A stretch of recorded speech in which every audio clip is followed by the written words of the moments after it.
for service providers, really, the challenge really is to make sure that they have the right technologies deployed.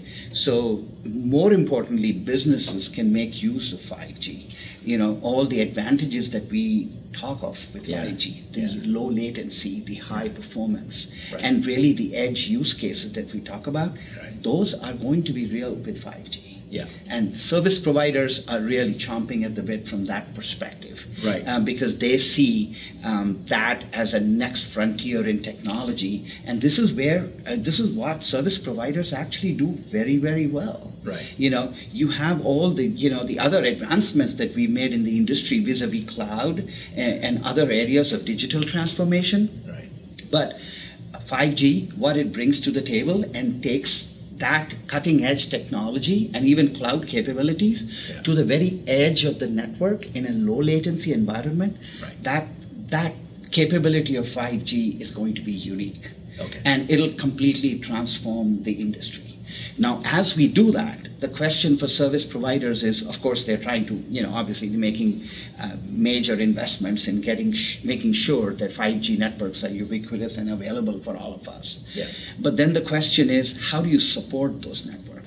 So from that perspective, that visibility brings me to a big question that all of us ask. Where is all this network data being created? And what are we going to do about it to make sure we drive that high reliability, and the resiliency that enterprises are looking for from these next generation networks?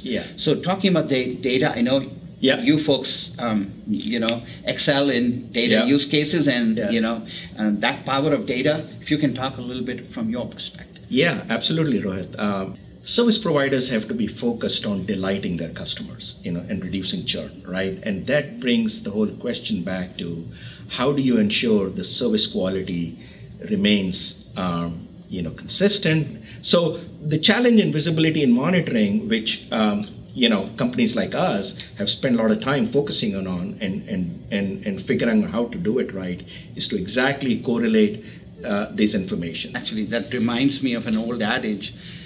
To drive simplicity from a user standpoint, you need to make things more complex. And then hide the complexity. Exactly. You got it. You got it. So from that perspective, I think the way you responded, I think you're spot on. The relevance of the edge is something that we've seen get talked about more from an architectural standpoint as the 5G transformation starts to take on. And from that perspective, having that level of monitoring, visibility, and making use of that data that you have available at your fingertips and making it more actionable is something that is a clear focus area for service providers, as we've seen. Thank you, Rohit. I think your perspective is right on, and I think it plays right into the NetScout strategy with smart data and how do we monitor a distributed edge and core cloud network in a cloud-native technology, giving excellent customer experience and satisfaction so the service providers can not only retain but grow their subscriber base.